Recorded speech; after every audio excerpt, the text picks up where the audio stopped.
Po, super excited na mag-reunite with everyone and of course, explore pa yung mga characters na minahal namin at minahal din ng mga manonood ng senior high for sure. Baka iba yung role mo dito, no? Kasi parang... Kosa na ako dito. Ayun na nga eh. Kosa. Ano dapat ang abangan ng nabasa natin?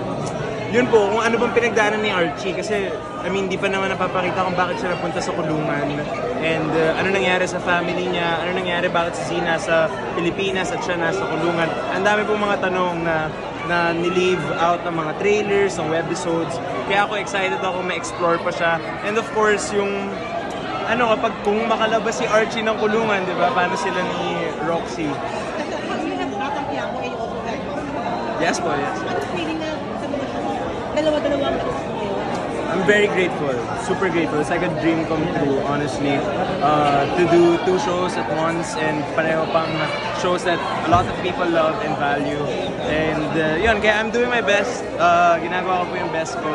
Marami nagtatanong sa akin kung kahit si Kuya Coco, tinanong ako, kaya pa? Elijah, kaya pa? Sabi ko, oo naman po, kayang-kaya pa. Of course, kayang-kaya pa. Elijah, hindi ka ba nagkaroon ng second thought na tanggapin itong role mo ulit dito? Kasi nagkaroon ng issue sa inyo ni Andrea. Hindi ba nagka-awkward feeling?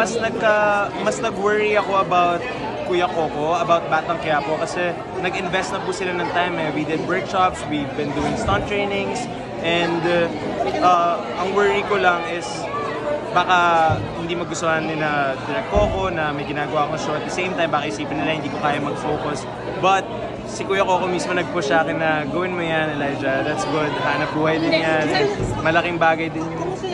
Kamusta yung nandun yung senior with Miles? Kamusta na kayo? Next question. Next question. Kasi naman, masaya naman kayo ngayon. Of course. Thank you na po. Thank you. Thank you. Po, super excited na mag-reunite with everyone and of course, explore pa yung mga characters na minahal namin at minahal din ng mga manonood ng senior high for sure. Baka iba yung role mo dito, no? Kasi parang... Kosa na ako dito. Ayun na nga eh. Kosa. Ano dapat ang abangan ng nabasa natin? Yun po, kung ano bang pinagdaanan ni Archie kasi di pa naman napapakita kung bakit siya napunta sa kulungan and ano nangyari sa family niya, ano nangyari, bakit si Zina sa Pilipinas at siya nasa kulungan. Ang dami pong mga tanong na ni-leave out ng mga trailers, ng webisodes. Kaya ako excited ako ma-explore pa siya. And of course, yung kapag kung makalabas si Archie ng kulungan, di ba? Paano sila ni Roxy? You have Batang Quiapo and you also have... Yes po, yes. Ano feeling na sa mga show? Dalawa-dalawang shows mo ngayon? I'm very grateful, super grateful. It's like a dream come true, honestly. To do 2 shows at once and pareho pang shows that a lot of people love and value. And yun, kaya I'm doing my best. Ginagawa ko po yung best ko. Marami nagtatanong sa akin kung kahit si Kuya Coco, tinanong ako, kaya pa? Elijah, kaya pa? Sabi ko, oo naman po, kayang-kaya pa. Of course, kayang-kaya pa. Elijah, hindi ka ba nagkaroon ng second thought na tanggapin itong role mo ulit dito? Kasi nagkaroon ng issue sa inyo ni Andrea. Hindi ba nagka-awkward feeling?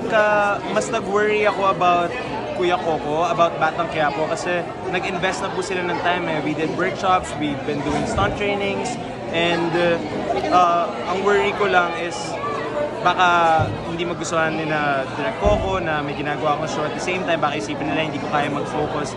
But si Kuya Coco mismo nag-push sa akin na gawin mo yan, Elijah, that's good, hanap buhay din yan, malaking bagay din yun. Kamusta yung nandun yung senior with Miles? Kamusta na kayo? Next question. Next question. Kasi naman, masaya naman kayo ngayon. Of course. Thank you na po. Thank you. Thank you.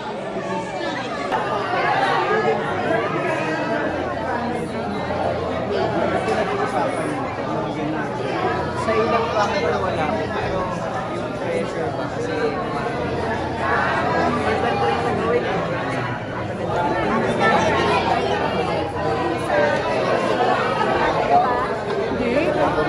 Tayo pa?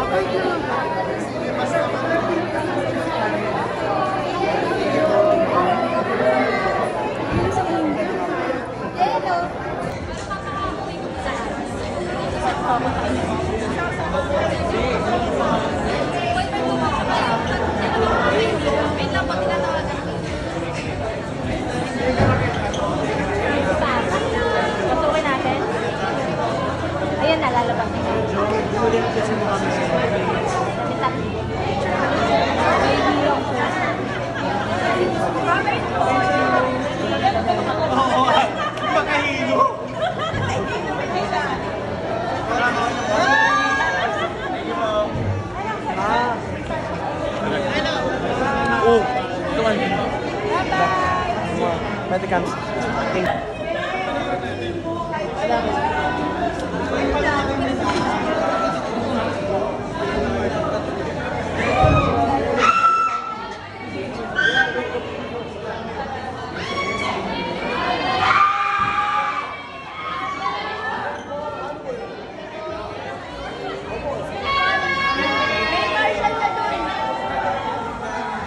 Picture naman ako sa rice. Ay, really? Go. Thank you! Makapagsip ng lagid. Pero biglang gumanon. So, unti-unti may development yung lakas o kalagayan ni Gob. So, Did you ever expect na gaganda ng ganyan yung character? Nalalim ng ganyan? Una mo tinanggap yung role? to be honest, hindi ko alam. Sa senior high kasi parang kami naman ni Baron yung talagang feeling ko magka-clash. Pero eventually, dahil binanggit ko nga, hindi namin alam talaga maski na sa senior high kung saan papunta yung mga characters namin. Matatapos na lang yung senior high, nagulat ako pala yung tumulak. Ay, hindi mo rin alam na Hindi ko rin alam. Ito mo na lang rin alam. Maski sila yung Sky, tawa nga kami ng tawa eh. Although, parang medyo giveaway naman talaga na si Gob ay kontrabida, di ba? Pero ang daming napagbintangan eh. Ang daming inikutan kung sino yun ang maganda sa production na to eh. You work with Andrea sa sir, no? Kasi at that time na ginagawa to, marami siya pinapagdaan ng mga intriga, mga issues. Nakita mo ba naapektuhan ba siya or yung tahimik ba siya? Well, during her taping ng senior high, wala akong nararamdaman. Very professional siya. Kung ano yung hinihingi sa kanya ng character na ano niya. Tapos masaya kami. And in fact nga, yung daughter ko, siya pa ang nagbibigay ng advice. Nag-video pa siya para bigyan ng advice na yung daughter ko na bubuli.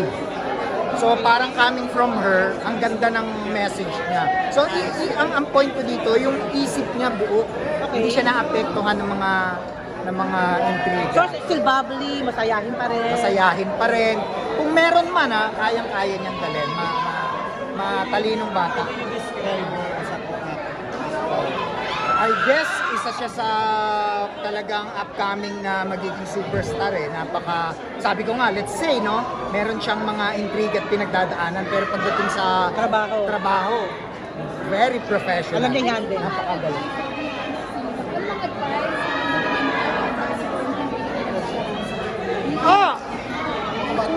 Honestly, wala naman ako